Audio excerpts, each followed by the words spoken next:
There we go. Go.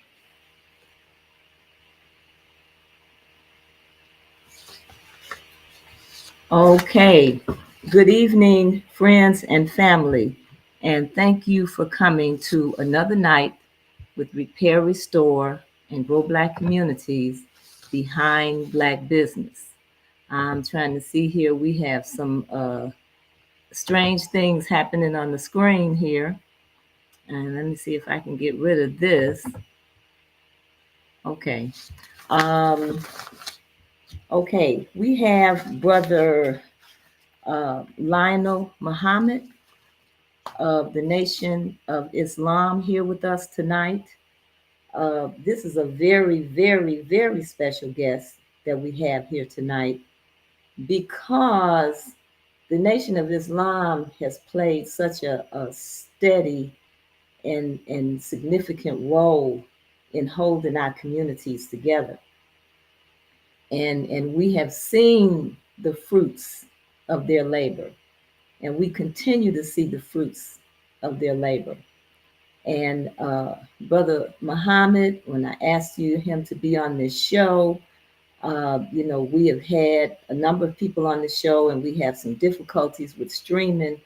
And Brother Muhammad was having some problems at home, and he felt he takes his job seriously, and he takes his work and the messages that he has to give seriously.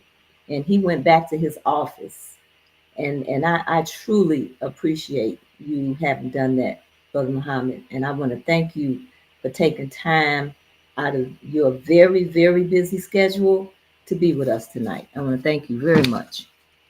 I want to thank you, sister, for allowing me this opportunity to be here, to be Absolutely. with your listening audience. And I came back to my office because everything that I do, as taught by the Honorable Elijah Muhammad and the Honorable Minister Louis Farrakhan, is serious. Absolutely. And we don't take our work lightly. So That's right. when you gotta get where you gotta go there. That's right. And we're in some serious times, you know. Yes, So yes. it really is about being serious.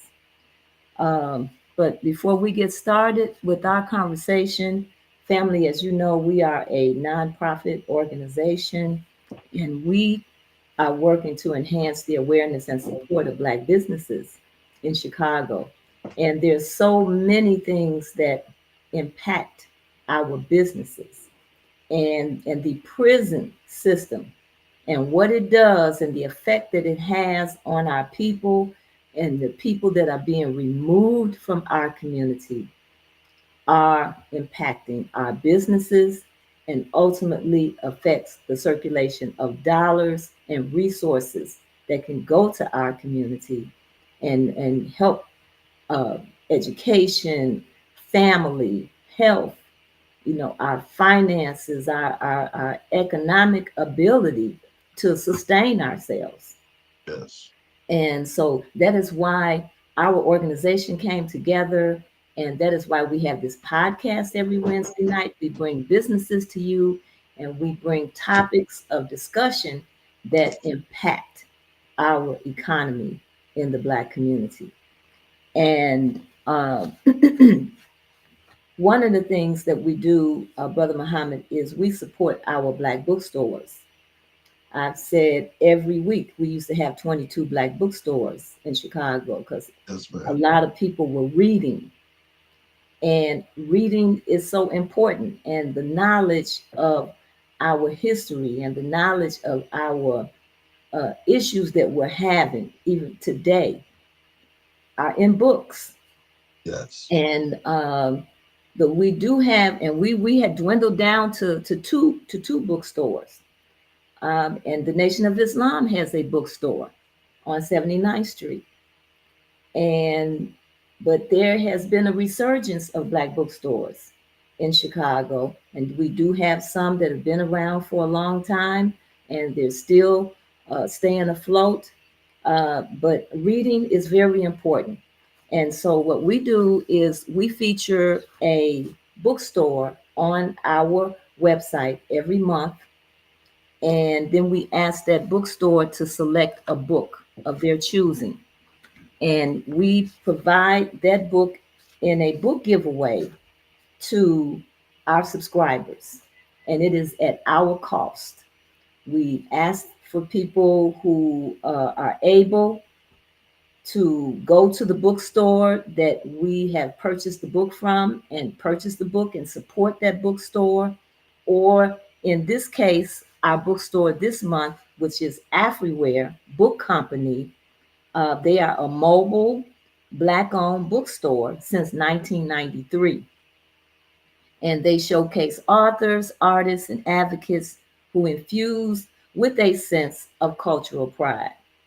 And so you can shop online if you go to afriwarebook.com or pick up by appointment only in Oak Park at 1033 South Boulevard. And Sister Nzinga is the proprietor of this bookstore.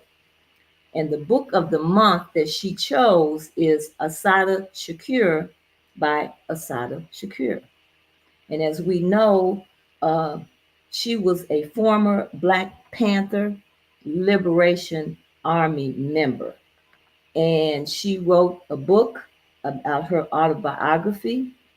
And while she was in Cuba, who granted her asylum in 1984, political asylum, she recounts experiences that led to a life of activism and portrays strength and weaknesses and eventual demise. And this is a wonderful read. The book will not be available until November the 1st, but many of you are purchasing so much on Amazon. We have to start purchasing from our own businesses. That's right. All right. That's right. And she is making this book available. And all you have to do is go to rrgbc.org and subscribe, and you could become a winner of that book.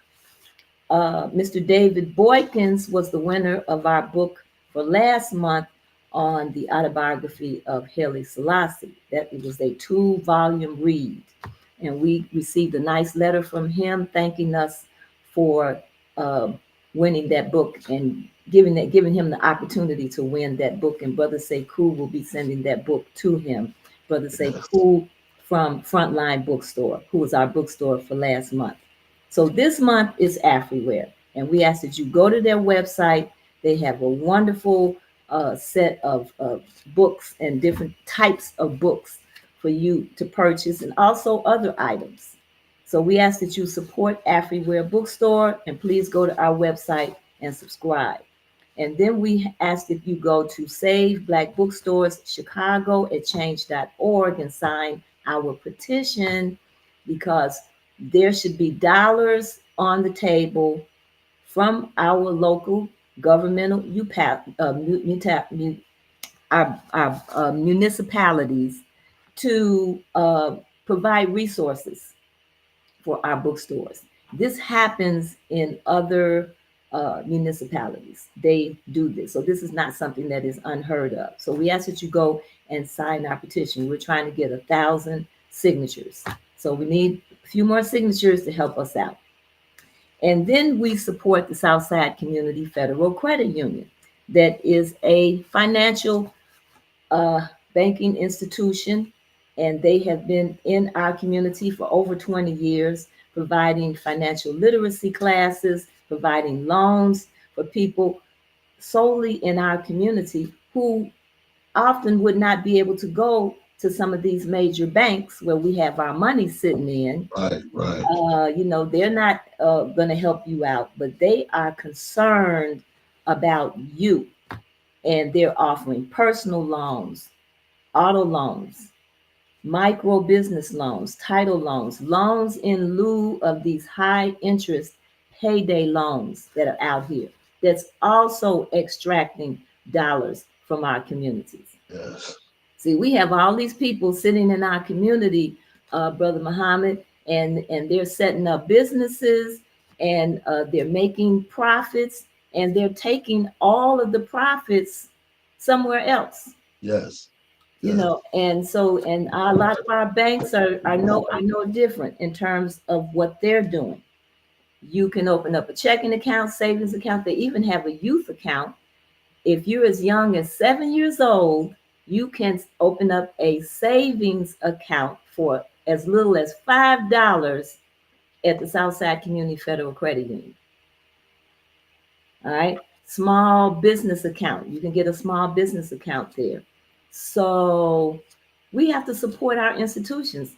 And just like yourself, we've got people out here walking the walk. They're not just talking. And Yes. so our bookstores, our financial banking institutions like the Southside Community Federal Credit Union, they're out here walking the walk. And so we have to support them. And when we Yes. support them, that's dollars back, that's benefits back. It's not Yes. always going to be in dollars. That's Everything right. is not about dollars. We need dollars for sure, but you need work. You need people in your life. And so these institutions we support and we ask that you support. Okay. All right. So, Brother Muhammad, uh, our last few shows have been devoted to what's happening in our prisons. And we had Troshan McCoy on Yes. our show, and he was one of the Marquette Four, Yes. and they received a very large settlement because of wrongful incarceration. And he talked about his experience in terms of what happened to him. And he talked a little bit about what happened to him in prison. And then, of course, with the dollars that he has received, he started some businesses, some small businesses, foundation, even to help out many of those individuals that are incarcerated or in their transition in terms of coming out of the prison.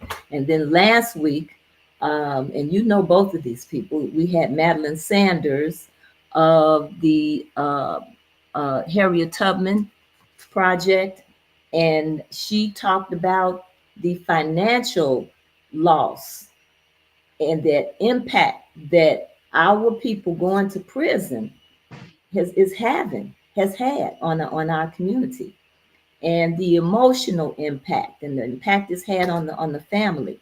And so when I look at the Nation of Islam and I look at the work that you have done, I look at the way you have uplifted individuals and the way the Nation of Islam has transformed individuals. And I know you have worked within the prison system.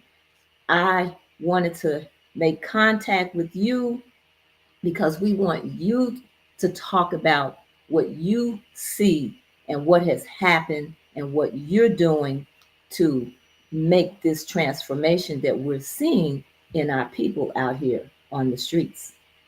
And so that's why I called you and wanted to have you on our show tonight. Well, I thank you, sister. Sister Denise. I had you by my office as well, so you could actually see work Absolutely. that we do, uh, that is being done by the organization that I am a part of. That I have actually been at the foundation of this organization for many, many years. Our founder is TRS, Transforming Reentry Service, Men and Women in Prison Ministry. And as a member of the Nation of Islam, the discipline that I earned, discipline that I've gained from the teachings of the Honorable Elijah Muhammad, as taught by the Honorable Minister Louis Farrakhan, has given me strength and guidance to make right decisions, to do right things that are beneficial not only to myself, but to those that I serve as well. The Nation of Islam has given me light. When I first became a member of the Nation of Islam, when I first started following the teachings of the Honorable Elijah Muhammad, as taught by the Honorable Minister Louis Farrakhan, I was in a prison where they had a riot in Pontiac Correctional Facility. And the Honorable Minister Louis Farrakhan came to visit that prison during that time. Myself, uh, quite a few brothers were there, but brothers who were part, who they tried to implement in this so-called riot. One name is Benny Lee, but we had an opportunity to engage the minister. And at that time, the minister gave us his personal information so we could contact him. Because the Honorable Minister Louis Farrakhan is the only one that was standing up for these brothers who were accused of killing 3 police officers. Hmm. So, the news always going to give you their twist. Well, there was a gang riot and this. I'm there. They never tell the real story. They always tell you what they want you to know and not actually what happened. Mm-hmm. They never tell you that the officers provoked a situation that created another situation. That's cause, and the riot was the effect of what you call. They never tell you about that. But I had an opportunity to speak with the Honorable Minister Louis Farrakhan on the telephone. And the minister said to me, he said, "Brother, how are you holding up under those circumstances?" And my words to the Honorable Minister Louis Farrakhan was, "I'm just trying to see light at the end of the tunnel." Because remember, I just come to prison. I'm serving time for a crime that I didn't commit. And the minister said to me, he said, "Brother, why don't you turn on the light in the tunnel so you can see your way out the tunnel?" Hmm. And I looked at the phone, and you know how we do, sister. I looked at Mm-hmm. the phone. I said, "Could you repeat what you just said?" He said, "Why don't you turn on the light in the tunnel so you can see your way out of the tunnel? Brother, you have a light within yourself. That's right. Turn it on." That was heavy for me. Mm-hmm. I'm like, so when I go back to the cell, I'm like, what is this light he talking about? Because my thinking of myself is very low. I come out of the streets. What kind of light I got? And it dawned on me. I was reading the Bible and Jesus said the very same thing to the disciples, only in different words. He asked them, why were y'all looking all around for the kingdom of God? That's right. He said, the kingdom of God is within you. That's right. And when I read that from the scripture, Mm-hmm. the minister's words clicked just like that there. Mm-hmm. And I started looking at myself. I said, I got to change. I can't stay the way that I used to be. I have to change. So I started to study. I started to study what the Honorable Minister Louis Farrakhan had given me, but I started to study the words. There was a brother named Al Saladin who connected me with a brother named Barney. They would send me materials to the Now, this is prison. why you were in prison, right? Yes, yes. This is Mm-hmm. why I was locked up. Mm-hmm. They would send me material. This was before study guides ever had a cover to them. Mm-hmm. They would take those pieces of paper and send them to me. But I started to study them, and that light came. That light came. And as I would study how to take what I heard and put it into action. So the scripture said, be ye not just hearers of the word, but be ye also doers of the word. Mm-hmm. And then it goes back to what you said about reading. The first command that was given to Prophet Muhammad of 1400 years ago was read. The angel Gabriel told him to read. He said, I cannot read 3 times. Then he told him what to read and how to read. So that resonated in my heart.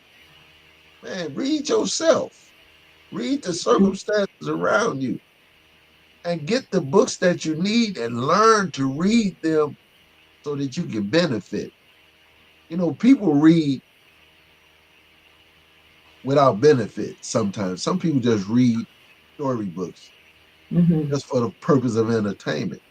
But I was reading now with a purpose. First, I started reading myself. And did God, did He make me to act the way that I was acting and to think the way that I was thinking and do some of the things that I was doing? I didn't create you for that. Mm-hmm. I created you for my purpose. So while you in there, work my purpose in your life, not yours. Work my purpose in your life. And that's what I started to do. And most brothers and sisters that knew me from behind the wall, and I say both male and female, because I've been in a co-ed prison as well as in a all-male prison, where I had access to both the women and the men. And I started to study myself, sister. And literally from that day to this, I became a member of the Nation of Islam in 1979. Oh wow, it's a long time. Yes, I wrote my letter in 1979, and my letter was accepted. And I called the mosque, and the sister said, I misplaced. Now, this is what she told me. She said, but I'm going to look for that letter, brother. I'm going to send it. And she sent me my letter. If you look at my ID, I became a registered member in the Nation of Islam in 1985. And how old were you at that time? Young, I ain't going to tell you. I, I was a young man. Young. I was a young man. I was in Mm-hmm. my early 20s And in did you prison. know at that time that, or did you come to a realization at that time that this is the work that you would be doing? In No, terms, I didn't. No, I didn't. But my concern was how I developed. I wasn't thinking about the work, but how I developed because we didn't have a GED program in the prison. So when I was talking with some of the guys, they said, "Man, but they won't do this." I said, "Well, what do you mean they won't do it? And what's wrong with us? So if they can't come to us, why we can't go to them? They ain't gonna let you out of this jail. We ain't got to go physically out, but we can go spiritually out by writing and corresponding." And when I found out that all of the colleges and things had corresponding courses, so we accessed them. I was the first inmate in the Illinois Department of Correction to write 10,000 letters by myself. Did you hear what I said? 10,000 letters by myself. I wrote every organization. I wrote every institution. I wrote everybody that I could think of. I wrote churches. I wrote mosques. I wrote synagogues. I wrote organization. I wrote everybody that I could think of that would listen to what I had to say. And the institution decided to allow those that were at the school to volunteer mm-hmm. in the area. So they would volunteer to come in. But prison is not uh, a very nice place to come as a volunteer, especially with no money. Mm-hmm. So they advocated to be paid, to be compensated for coming up in such a dangerous place to serve those brothers and sisters that was there. And that's what they did. They compensated, put them on payroll to come in and teach GED and to come in and teach college courses and things of that nature. So they started to compensate them, and then we had access to those people that could give us the information that we need under the worst circumstance. And many of the brothers were getting their degrees, getting PhD, master's degrees, associate's degree. They were getting all kind of degrees in the institution because this gave them something to do. The schools at one time, the classrooms was full. Hmm. They were full. But now in 2025, they don't even exist, sister. What happened? Educate, huh? What happened? Well, a paradigm shift. See, when the institution realized what benefits education would have for them, they took that out. And they used circumstances and situations to justify them taking out. Well, they too dangerous. They this, they that. You always hear one side of the story and never hear the other side. They took all of the trades out of the prisons. They had industrial uh, uh, companies and things that worked inside the prison. They don't have that anymore. They took that all away. They had the farmland where they got farm, where they ate healthier. They took all of that away because it was a benefit to them and not to those who were incarcerated. Their job is not to serve us in a productive way. Their job is to do one thing, keep us locked up.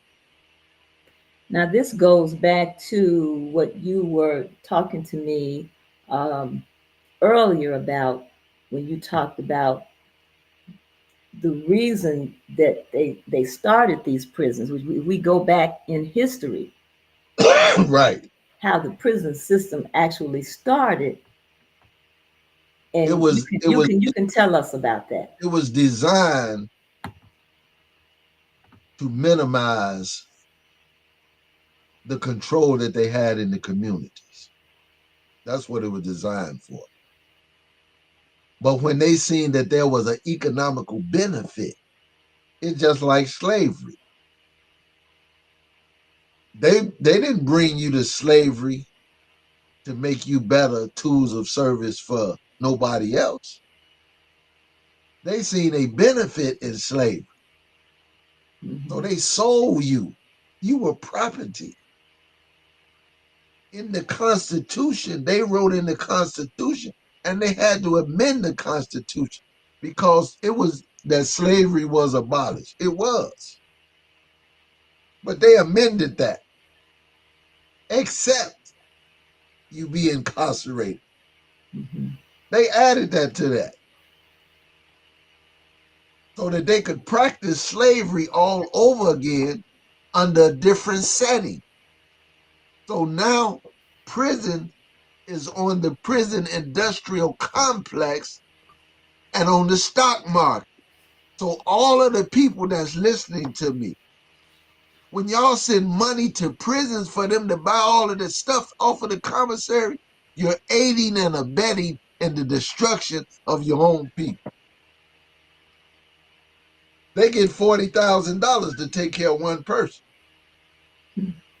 So what are you sending $300 a month for to a prison where he needs some commissary? No, he don't. And you're also benefiting that community that those prisons are in. Not only are you benefiting the communities, but you're aiding and abetting in the destruction of your own people by sending your money to a prison where all of the products in the prison come from all of the stores that you go and shop. Walmart, Kmart, Target, McDonald's, Wendy's, Burger King, Popeye's Chicken. All of these are private owners of prison. If you think I'm lying, look it up. You be like, wow, they are. So all of the food that they give those brothers and sisters in prison is processed. So it causes more harm than it helps. They don't have they don't have farms no more in no prisons. Maybe some way down in the south somewhere. But as far as farmland, they don't have that no more. That was a benefit at one time to work in a prison Hmm. and go to the farm. Not only would you eat good, you was healthy. Today, the midline is full of brothers that are sick. They're coming out of prison in a worse condition than they was before they went in there. You got cancer, you got leukemia, you got this, and the list goes on. And you say, man, how did they get that in jail? All of the medicines that they get that they're experimenting with, they experiment on prisoners. They don't experiment on the population. They experiment in the prison. They say, well, how did COVID get into prison? Because the people that work there brought it in there. That's an isolated institution away from the public. Yet you got people that go in the public all the time and bringing the disease into the brothers and sisters. And what percentage of our people are in the prisons? Well, I'm going to say this. You got 2.6 million that's locked up, that's black. 2.6 million in the United States that's incarcerated. In the state of Illinois, you got 73% of those that are incarcerated in the state of Illinois are wrongfully convicted. Hmm. Like those brothers and sisters that was on the show that they compensated, they were wrongfully convicted. It ain't no amount of money that they can give them to compensate what they did to them. Millions and millions. I don't care what you gave them. You can't compensate for what you did to them. Not only can you not compensate for what you did to them, you destroyed their families, you destroyed them, and you destroyed their community because you took them away from a community, then you sent them back to the community that you took them from. 95% of those that come home out of prison are going back to where they came from. They're not going to Beverly Hills. They're not going over on the north side. They're coming back to Inglewood. They're coming back to Bronzeville. They're coming back to Chatham. They're coming back to the west side, to the south side. They're coming back to the very same communities that you took them from because they don't have nowhere else to go. And they're coming back in worse condition than they were when they went in. Yes, because they traumatized. Anybody that comes on a TV program, a radio program, a podcast, and tell you he or she is not damaged from what they went through being in a 6x9 cell for 15 years, 20 years, 30 years, they're telling you a lie. You don't go through that condition and not be damaged. However, you can rise above the damage with guidance from Almighty God Allah that will put you in a better spiritual position than you was before you left. But if you don't have God in your life and you just come out, I'm gonna give me a business, I'm gonna give a few million, give me a business, okay. But your family is looking at you and they're wondering what's wrong with you. Why he be cleaning up all the time? Why is he looking around all the time, paying attention? He been damaged from prison. So he's suffering from post-traumatic prison disorder. Not stress, but prison disorder. There's a big difference. Go stay in your bathroom just for a week and see what happens. Just the bathroom. No other part of the house. Just stay in the bathroom. Have somebody bring your food in there. You eat in there for the 1 week. And the effect that it has on your mind, you be like, man, and I was in my own house. Now we have people going in at, I mean, very young. Choshan was 17. You know, still boys. What do prisons do to boys when they come in at such a young age? Well, see, the thing of it is it does one or two things. It's gonna make you or break you. At 17 years old, there a lot of those brothers I met them when they were young boys coming in prison. Brother Cedric Cal, who was 17, 18 when they came in. Brother Albert Kirkman, same way. Brother Kelvin Smith, Brother Emmett Wright. These young brothers come in at 17 years old, 18 years old. And God bless me. I am so thankful, sister, for the Honorable Elijah Muhammad and the Honorable Minister Louis Farrakhan. Because what they gave to me, I embraced these brothers and took them under my wing. And they'll tell you today, that's my father, that's my brother. Brother Cedric Cal had, these brothers had life plus 30 years. And his mother we was going to court one day. You know how the attorneys pull you to the side? And the attorney pulled her to the side and she stopped the attorney and said, oh, anything you got to say to me, you need to say it in the presence of Brother Muhammad. Because he been with my son when y'all wasn't there. So now you can talk. Come on over here, Brother Muhammad. Stand right here. Yes, ma'am. So it's Because, it's the dedication, it's the devotion, it's the level of support that the Nation of Islam is giving, as well as the teachings. Now you told me also that Elijah Muhammad had went through prison. yes, the Honorable Elijah Muhammad was in prison. That's Mm-hmm. where prison ministry started with the Honorable Elijah Muhammad while he was in prison. Mm-hmm. But one of the most inspiring things about the Honorable Elijah Muhammad, when he came home, he never had his secretary to write personal letters. He wrote letters to brothers personally. Mm-hmm. Malcolm X, he wrote Malcolm X personally.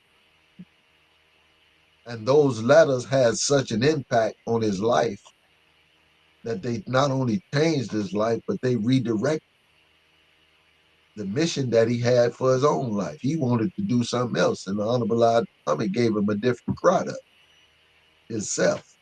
He never took his gifts, but he gave him a different product. Malcolm was already gifted in speaking.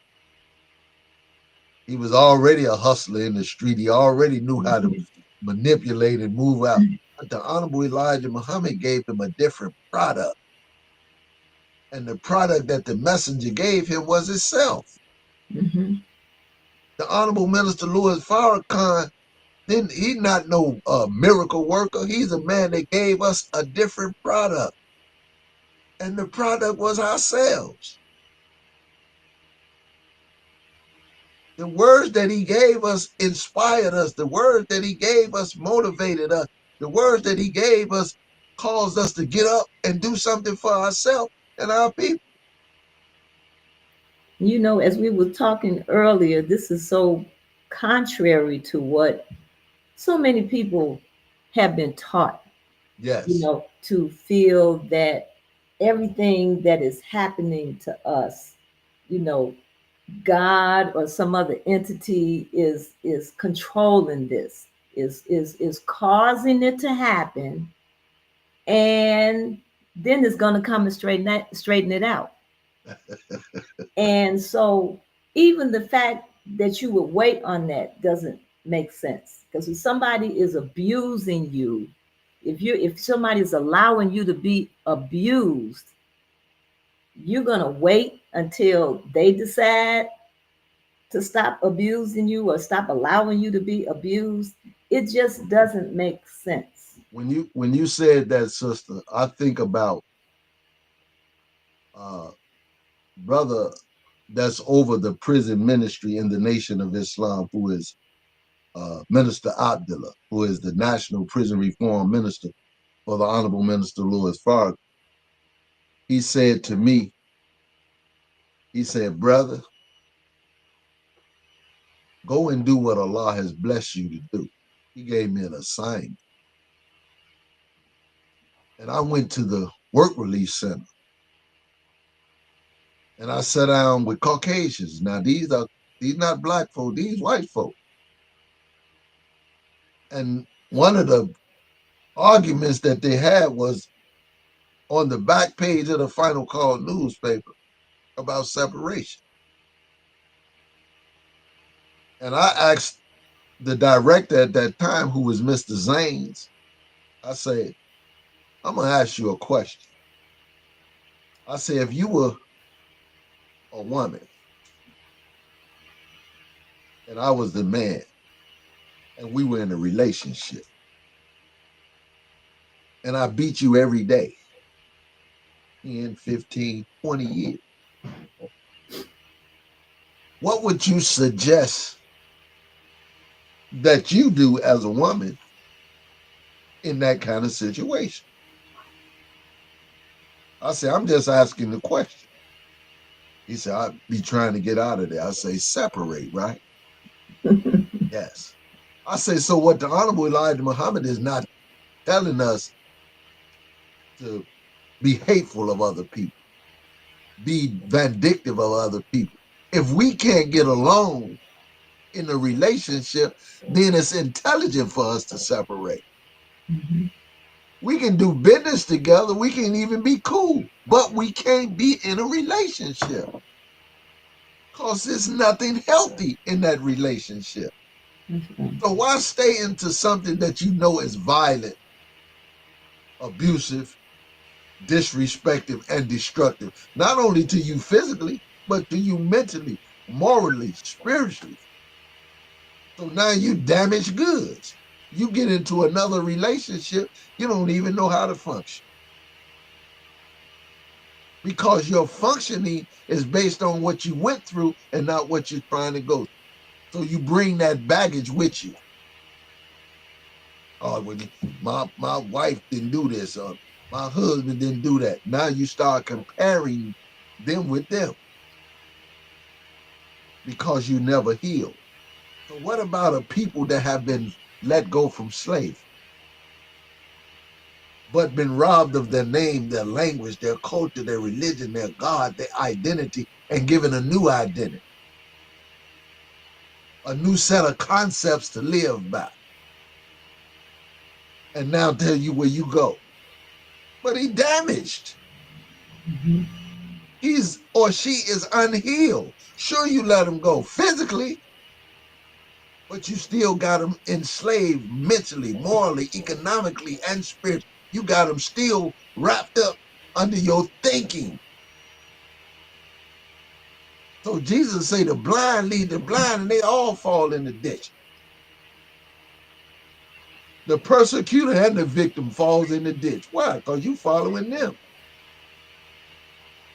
So the Honorable Elijah Muhammad taught us to get up, go to work, and do something for yourself. Don't ask the same person that's been prosecuting you and doing all of this to do nothing for you. That's You right. get up and do it for yourself. So when I came home and I had an opportunity to sit amongst the brotherhood, of which I love the Nation of Islam's brotherhood, unlike anything in the world, because we have a real brotherhood. We can make a call and brothers gonna show up. Ain't none of that, well, brother, I'm busy right now. Brother, I need your help.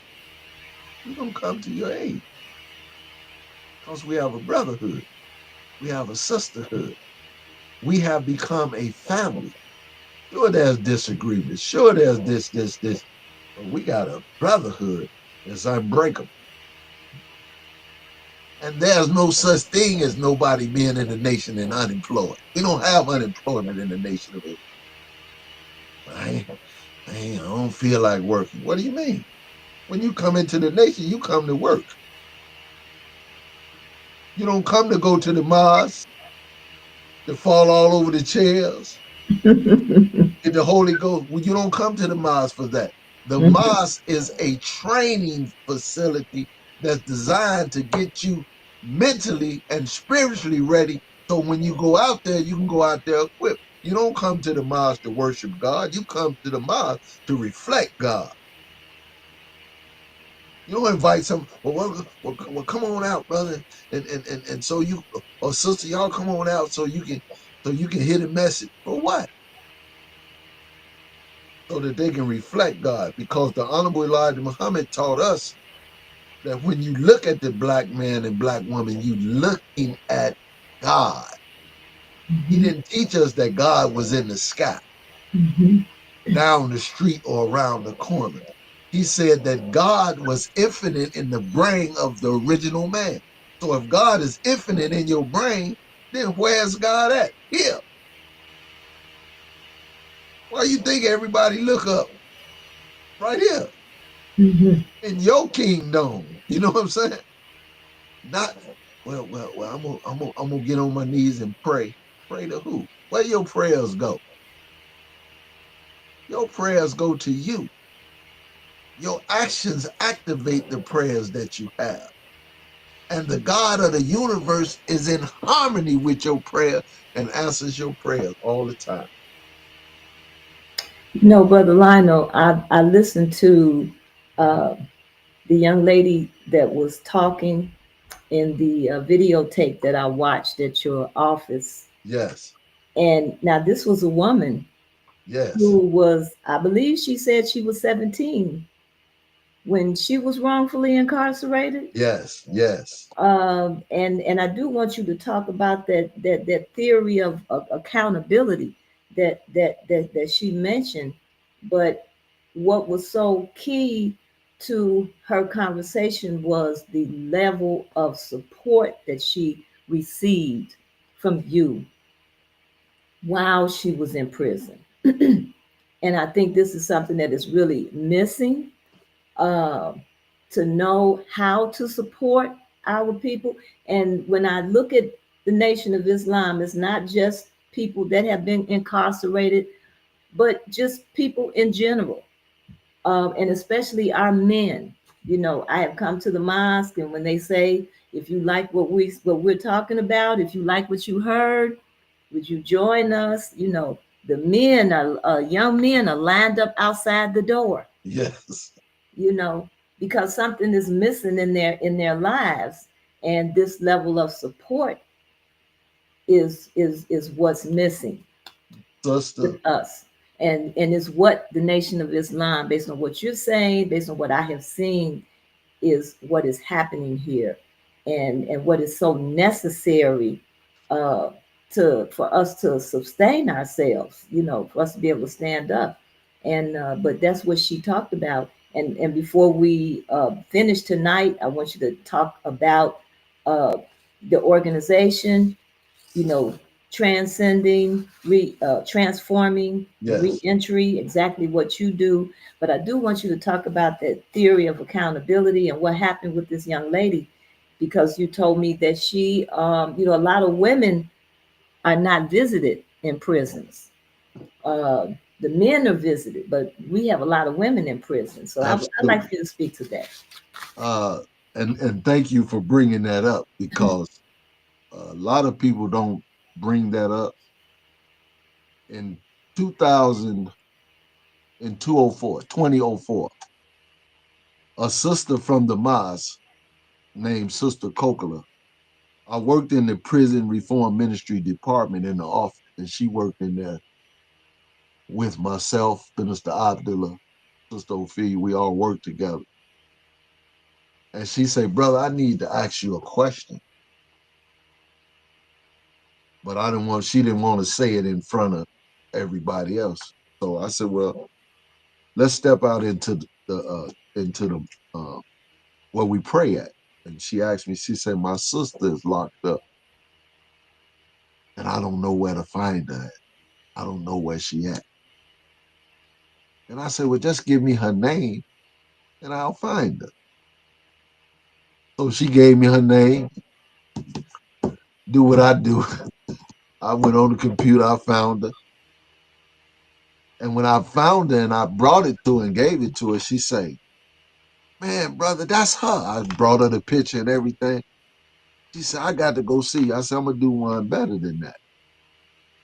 I said, "We're going to go together to visit her." I said, "But you got to remember one thing.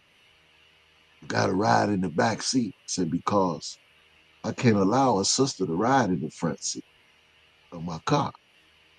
So she said, that's fine. That weekend, we got in the car.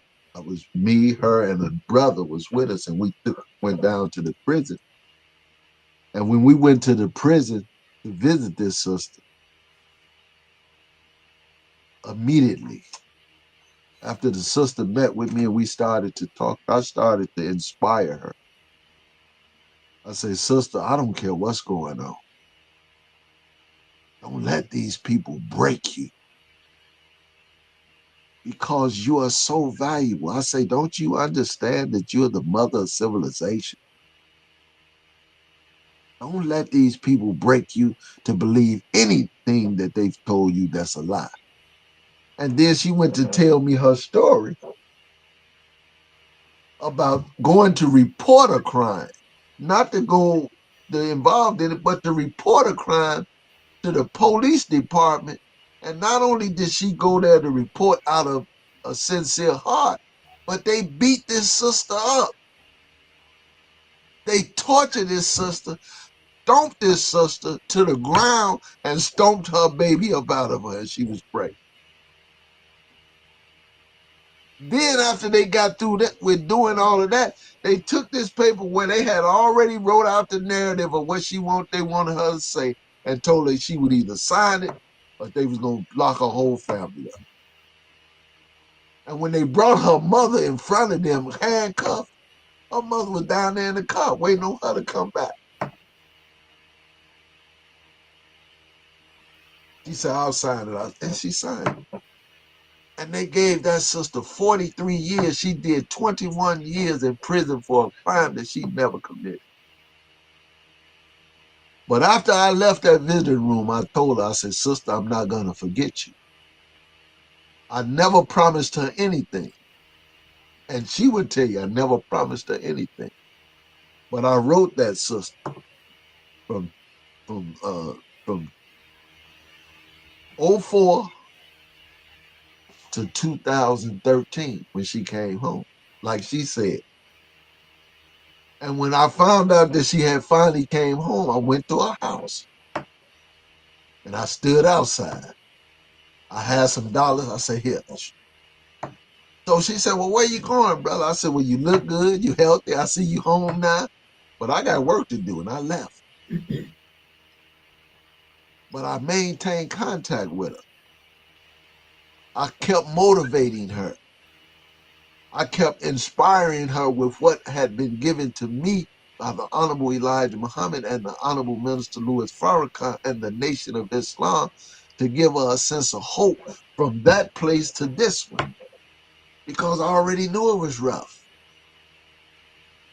And to this day, that sister would tell anybody,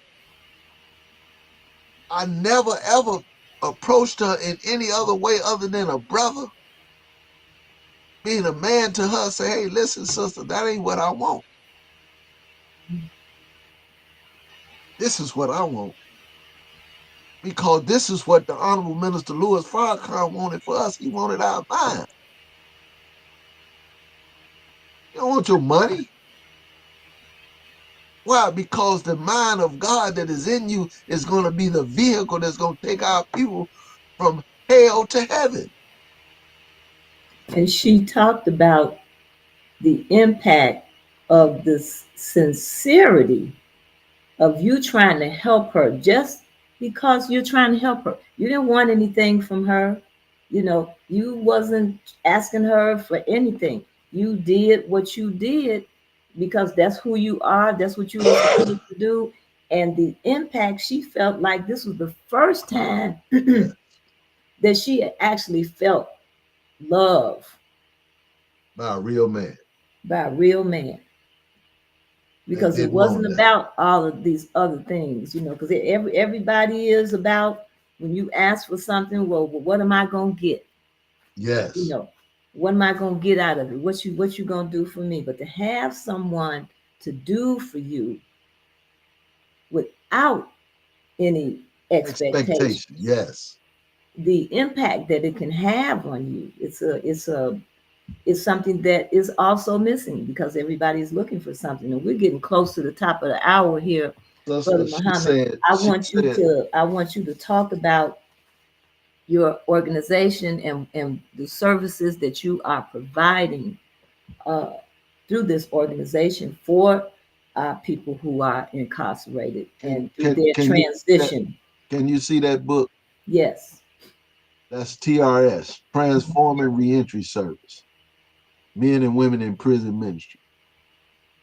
What we do is we meet them first of all where they at. When they come out of those prisons and jails, we make sure they get the things they need first: credentials, social security cards, ID, and birth certificate. Three essential documents that you need, everybody needs. When you get your social security card, you should not be walking around with your social security card in your pocket.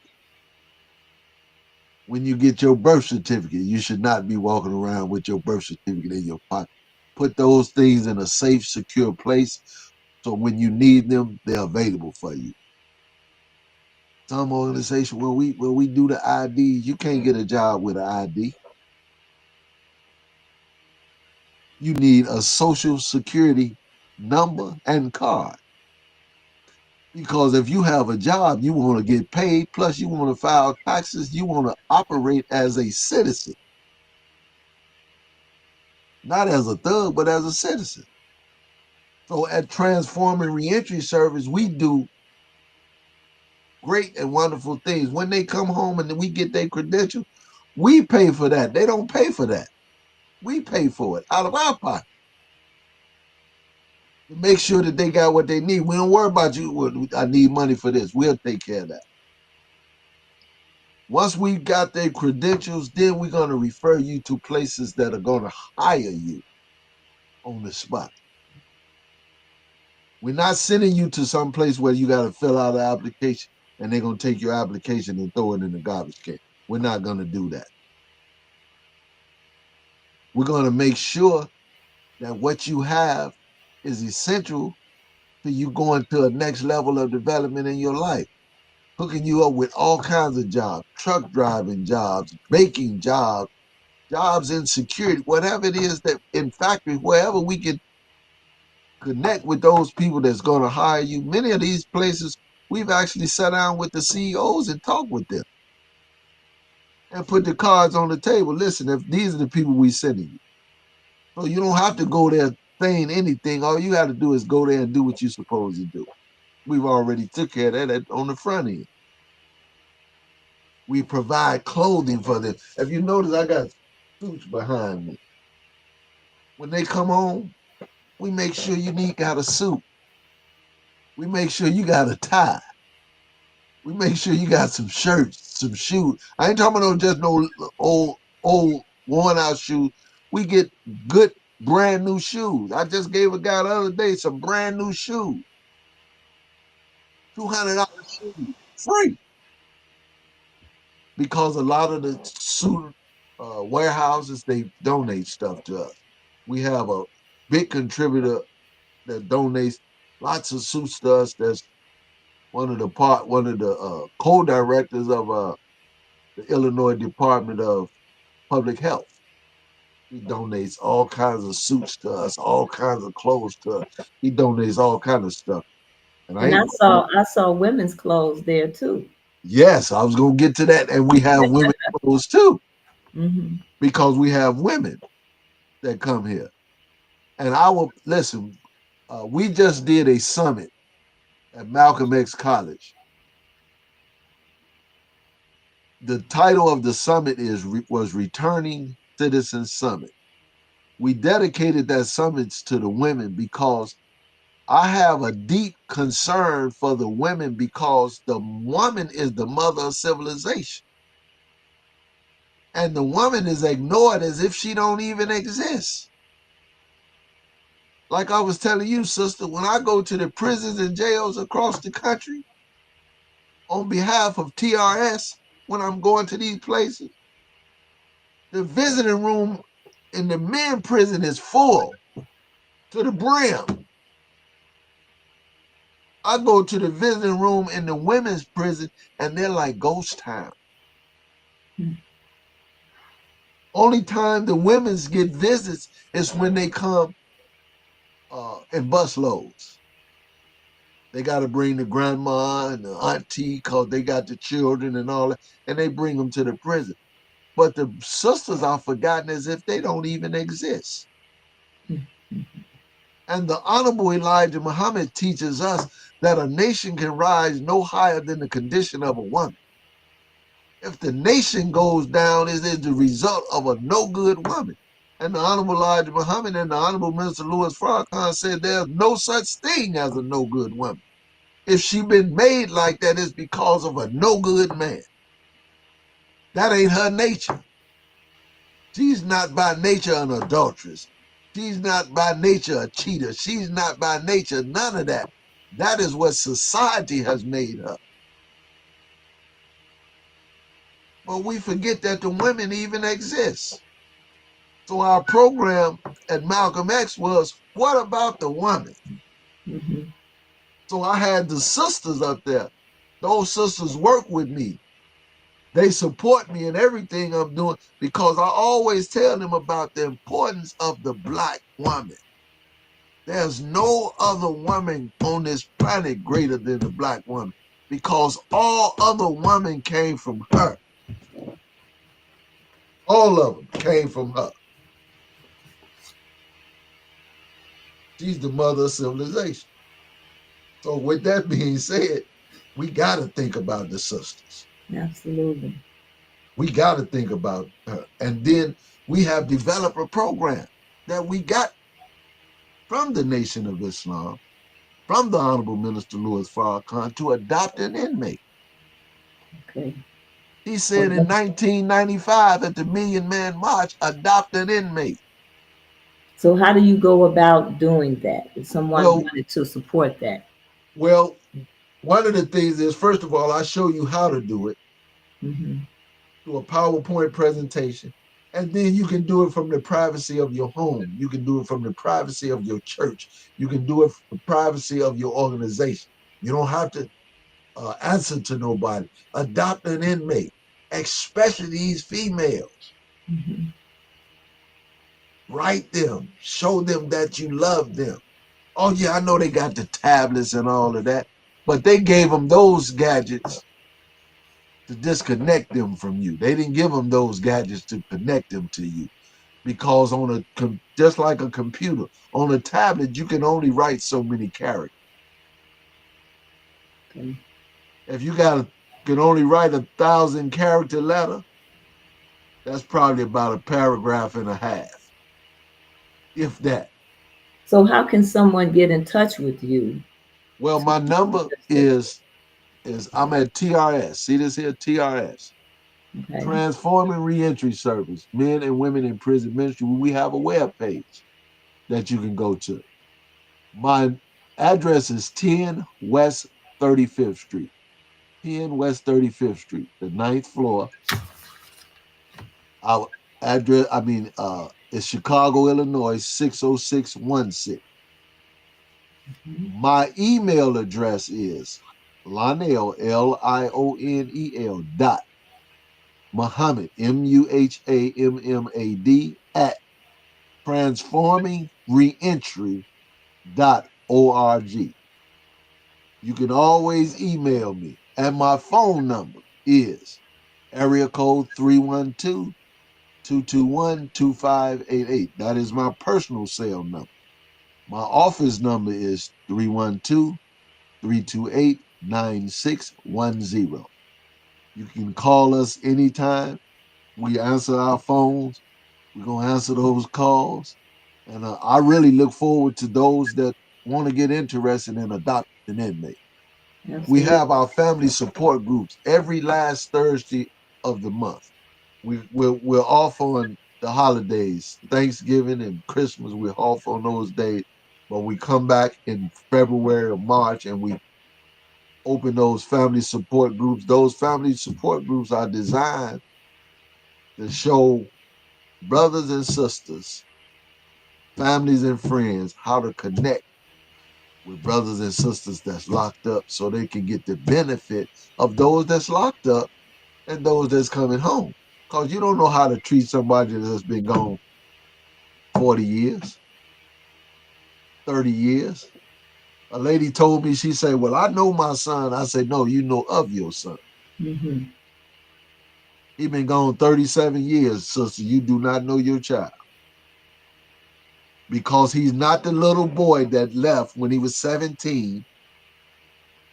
He's coming home now. He's 45, 47. He's coming home. He's a totally different person. And no matter how bad you think he's reformed.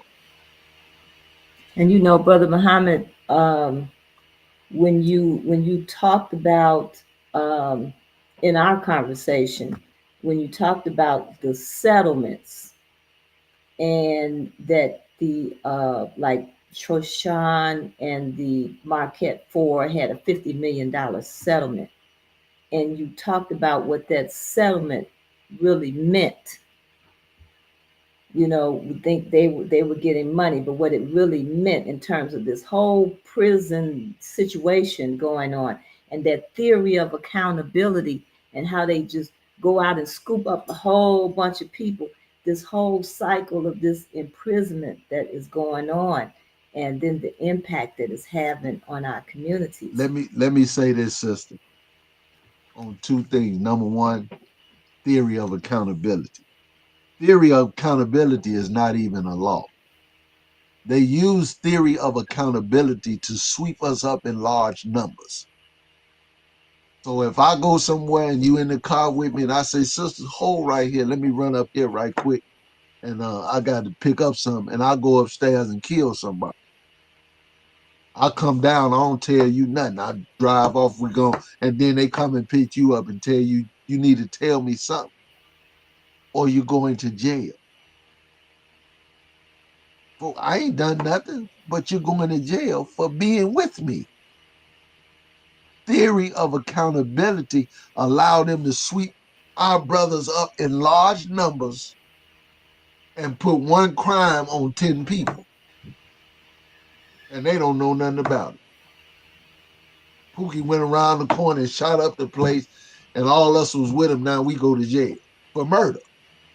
Now we ain't killed nobody, but we go to jail for it. Now, the lady that was talking about this, she was speaking of it in terms of women and their choices of men, and, Yes, and who you choose to be in company with, as being very significant here, where this can happen to you, and then you end up going to jail, and you didn't commit a crime, and then you get all of this money, and like you say, all of this money cannot replace what you have lost. And you also were explaining to me that this settlement, it doesn't excuse it, well, it doesn't really punish the people who did wrong to you. absolutely, absolutely. Well, see, the Honorable Elijah Muhammad said, "Study the enemy, for he makes no excuse for his failure." He said, "When you want to solve a problem, you go to the root of it. You don't solve problems by cutting it off at the top." So the Honorable Minister Louis Farrakhan teaches us to pay attention and study. The scripture says, "Study to show thyself approval, a workman that needs not be reproved, rightly dividing the word of truth." We have to learn to separate truth from falsehood. So our brothers that's been locked up for these years and years, they come with this settlement. Now, nobody gonna tell you this, but this is a fact. All these people that settle, whether they be out of prison, whether they be celebrities, when they settle out of court, these cases are ruled case 23s, and they're no longer on record. So they give you $50 million, they settle out of court, and the actions of the people that done what they done to you, still exists and nothing ever happens to them. And so the cycle continues. So the cycle continues.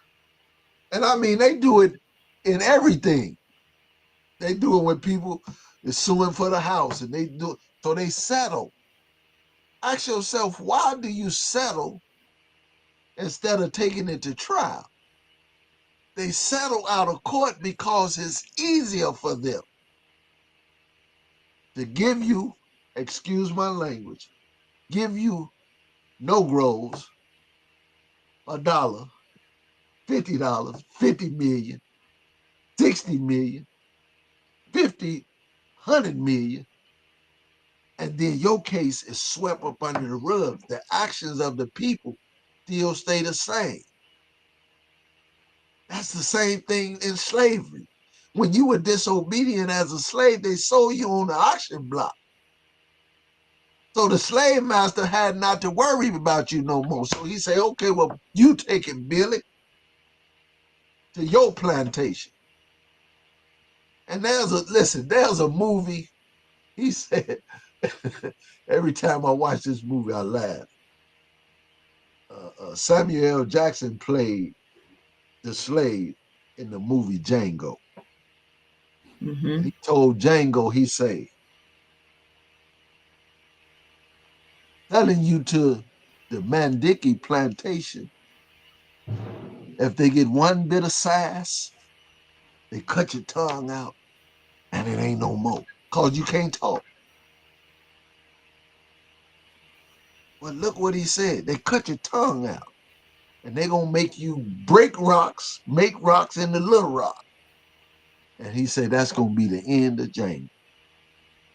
That's what a settlement is. They give you some money. Let's go to court. Let's go all the way to court. We're gonna take this all the way. And you know what's gonna happen? When they take them to court, in 1 year's time, they're gonna be bankrupt. Hmm. They gonna be bankrupt. Cause the court is not just not gonna order you a settlement for what you did. Now there's finna be another 500 million for what? Punitive damages. Another 500 million for what? Reckless misconduct in the courtroom. We're gonna compensate you for that. We're gonna compensate you for this. So now they're gonna be out of a few $1 billion. Oh no, we're not going to court. Let's settle. You're home now, Billy. Let's leave that behind you. These white folks talking to you. But that's over with. You home now. Man, let's go to court.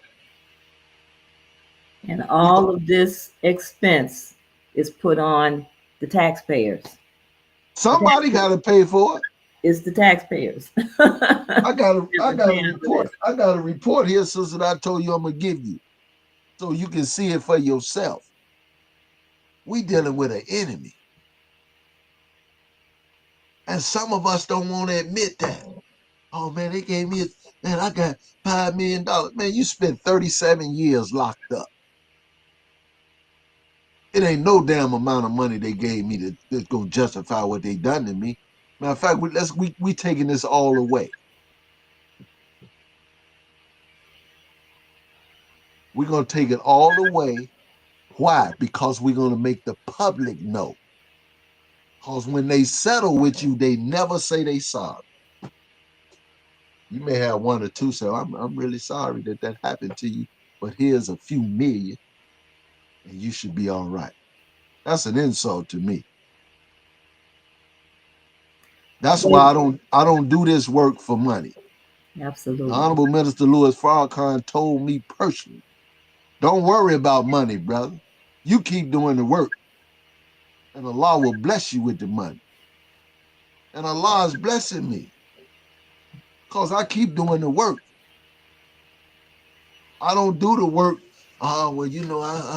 Well, well, I need this. It's rough. Yes, it's rough every day.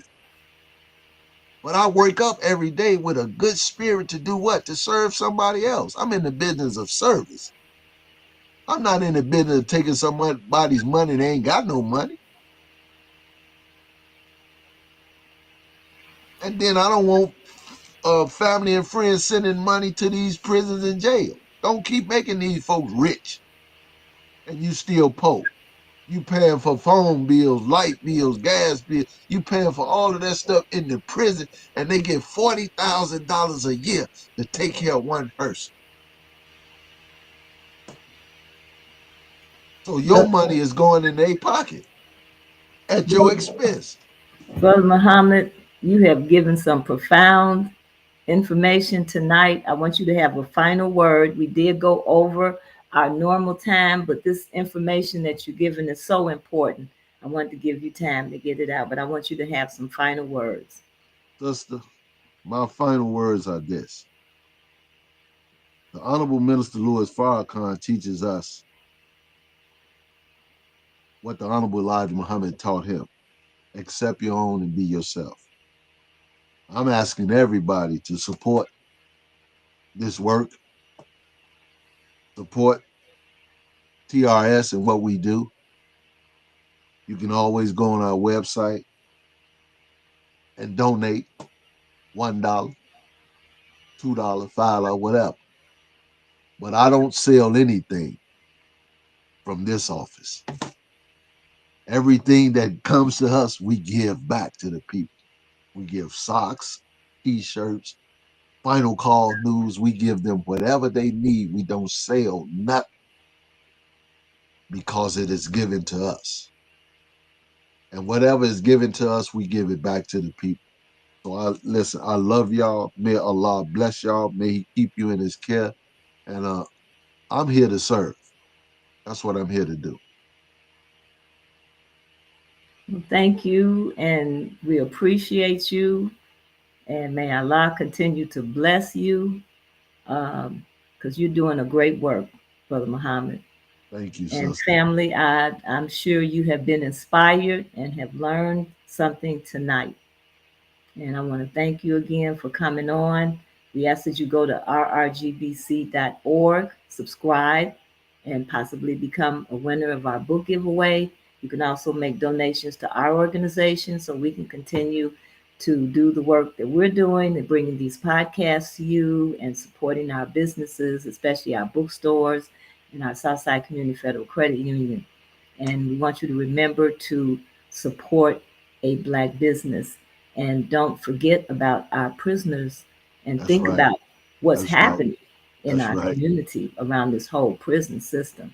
That's This right. is having a huge impact on our community and the people in our community. So thank you for coming. Uh, Thank you, sister. And may Allah bless you and your listeners and keep you in His care. all right. Have a good night. Assalamu alaikum.